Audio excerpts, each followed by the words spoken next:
जय हिंद दोस्तों, मैं स्वागत करता हूं आपके अपने YouTube channels Ram's online classes पर। दोस्तों आज हम लोग बात करेंगे 24 तारीख को जो हिंदी का पेपर हुआ है बनारस जिले में, उसके आंसर की पर। ठीक है, उसके आंसर्स को हम लोग जल्दी जल्दी देने की कोशिश करेंगे। ठीक है, चलिए पहला क्वेश्चन पढ़ते हैं। पहला क्वेश्चन है कि केतकी की कहानी के रचनाकार कौन है। तो दोस्तों रानी केतकी की कहानी के रचनाकार जो है आपके इंशा अल्लाह खां हैं। ठीक है, ऑप्शन नंबर बी करेक्ट हो जाएगा। इसके बाद दूसरा क्वेश्चन है अजातशत्रु के नाटककार के रचनाकार कौन है दोस्तों। तो ये अजातशत्रु जो है ये आपके दोस्तों जयशंकर प्रसाद ने लिखा है, यानी ऑप्शन नंबर ए करेक्ट हो जाएगा। ठीक है, चलिए अगला प्रश्न देखते हैं। अगला प्रश्न क्वेश्चन नंबर तीसरा बोल रहा है शुक्ल युग के आलोचना विद्या के प्रमुख लेखक कौन है। तो दोस्तों शुक्ल युग के आलोचनाकार जो हैं या उनके विद्या के रचनाकार प्रमुख लेखक जो हैं आपके रामचंद्र शुक्ल जी हैं, यानी ऑप्शन नंबर सी करेक्ट हो जाएगा। ठीक है, उसके बाद क्वेश्चन नंबर चौथा आपका है कि शुक्ल युग की जो अवधि है शुक्लोत्तर युग की, वो कब से कब तक है। तो दोस्तों शुक्ल युग की जो अवधि है ये आपका 1900 से ये आपका 1938 से 1950 तक होती है। 47 भी हो जाएगा, यानी ऑप्शन नंबर बी जो है आपका ये करेक्ट हो जाएगा।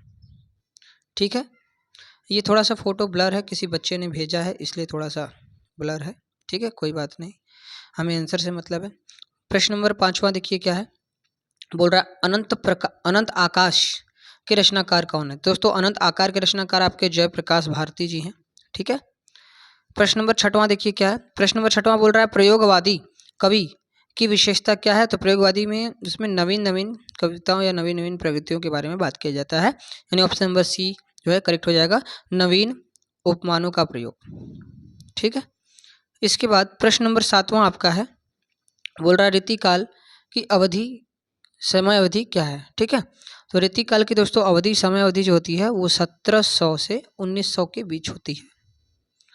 अब ये आप लोग अनुमानित कर लेंगे कि किसके किसके बीच आएगा। मेरे हिसाब से ये वाला जो ऑप्शन हो जाएगा आपका ऑप्शन नंबर बी जो है करेक्ट हो जाएगा मेरे हिसाब से। ठीक है, चलिए अगला प्रश्न क्या है। अगला प्रश्न आठवां प्रश्न जो है आधुनिक युग के मीराबाई किसे कहा जाता है दोस्तों। तो आधुनिक युग की मीराबाई हमको महादेवी वर्मा को कहते हैं। ठीक है, महादेवी वर्मा जी जो हैं ये आपकी आधुनिक युग के कवि हैं, वो भी मीराबाई इनको कहा जाता है। ठीक है, इसके बाद प्रश्न नंबर 9वां आपका है मैथिली शरण गुप्त की रचना। मैथिली शरण गुप्त की जो रचना है वो किनकी रचना, मैथिली शरण गुप्त की रचना जो है आपका भारत भारती हैं। ठीक है, चलिए अगला प्रश्न देखते हैं। प्रश्न नंबर 11वां। प्रश्न नंबर 11वां बोल रहा है कि जो घनीभूत पीड़ा थी मस्तिष्क में स्मृति सी छाई, दुर्दिन में आंसू बनकर वह आज बरसने आई। इसमें कौन सा रस है दोस्तों। तो इसमें आपका जो है करुण रस दिख रहा है, इसलिए इसमें आपका ये करुण रस हो जाएगा। ठीक है, चलिए अगला प्रश्न देखते हैं। ये आपका अलंकार से है। रूपक अलंकार क्या होता है। तो इसमें समानता पाई जाती है, उपमेय में उपमान की समानता होती है, वो रूपक अलंकार होता है। ठीक है, चलिए अगला प्रश्न देखते हैं। प्रश्न नंबर 13वां बोल रहा है कि एक छंद के प्रत्येक चरण, मतलब जो किसी छंद के प्रत्येक चरण में 11, 13 के विराम से 24 मात्राएं होती हैं। दोस्तों 24 मात्राएं प्रत्येक चरण में आपका रोला में होता है, यानी ऑप्शन नंबर बी करेक्ट हो जाएगा। ठीक है, चलिए 14वां क्वेश्चन देखते हैं। बोल रहा है परिपूर्ण शब्द में उपसर्ग क्या है। परिपूर्ण शब्द में आपका परि शब्द जो है उपसर्ग है। ठीक है, माता पिता कभी भी ऐसे डैश दिख जाए, ठीक है, माता पिता बीच में से आपको डैश दिख जाता है, तो इसमें आपका दोस्तों एकदम फिक्स आप लोग याद रखेंगे, इसमें द्विगु समास होता है। ठीक है, ऑप्शन नंबर बी करेक्ट हो जाएगा। चलिए अगला क्वेश्चन, धीरज का तत्सम रूप आपका धैर्य हो जाएगा। धीरज में आपका धैर्य है तत्सम रूप। इसके बाद प्रश्न नंबर 17वां बोल रहा है तत्सम शब्द के में विभक्ति और वचन कौन सा है। तत्स्य शब्द में विभक्ति और वचन कौन सा है दोस्तों। तो ये छठवां विभक्ति षष्ठम विभक्ति है और एक वचन, यानी ऑप्शन नंबर सी करेक्ट हो जाएगा। ठीक है, चलिए 18वां प्रश्न देखते हैं। 18वां प्रश्न क्या है, बोल रहा है जिस वाक्य में क्रिया की प्रधानता होती है दोस्तों वो कृतवाच्य होता है। जिसमें कर्म की प्रधानता होती है वो कर्मवाच्य होता है। जिसमें भाव की प्रधानता होती है, क्रिया की प्रधानता होती है, वो भाववाच्य होता है। तो आपका ये जो हो जाएगा ऑप्शन नंबर बी करेक्ट हो जाएगा।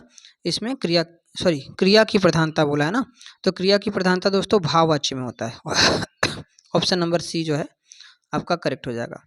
ऑप्शन नंबर सी, क्रिया की प्रधानता भाववाच्य में होता है। ठीक है, चलिए अगला प्रश्न पढ़ते हैं। बोल रहा है विकारी पद कितने प्रकार के होते हैं। दोस्तों विकारी पद जो होते हैं आपके 4 प्रकार के होते हैं। ठीक है, चलिए इसके बाद आपका 20वां प्रश्न क्या है। जाति वाचक संज्ञा इसमें से कौन सी संज्ञा या कौन सा जो अक्षर है वो आपको एक पूरे जाति को बोध करा देता है।